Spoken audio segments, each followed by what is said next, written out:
आज म्हणलं स्वतःला जरा जाब विचारावा, आईसाठी आपण काय करतो आढावा घ्यावा. आपण पहाटे उठलोय आणि आई दुपारी, असं कधी घडलंय? आपण जेवायच्या आधी आईचं ताट आपण कधी वाढलंय?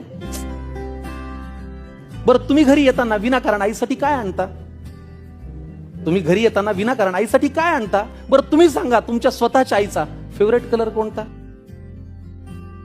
देवा, आईला हवं ते मिळू दे अशी प्रार्थना कधी केलीये? पाहिलं का आई शेवटची कधी ऑनलाईन आलीये? तिच्या बर्थडेची पार्टी तिच्या मैत्रिणींना बोलून आपण कधी देतो? तिने केलेला पसारा कधी आपण आवरतो?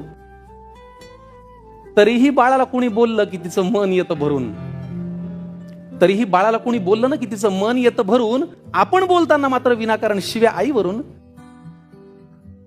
अहो, लक्षात ठेवून बाळासाठी ती सतत हात पसरते, कधी दैवापुढे, देवापुढे, नशिबापुढे. लक्षात ठेवून ती बाळासाठी सतत हात पसरते, फक्त स्वतःची मात्र दुपारची बीपीची गोळी विसरते.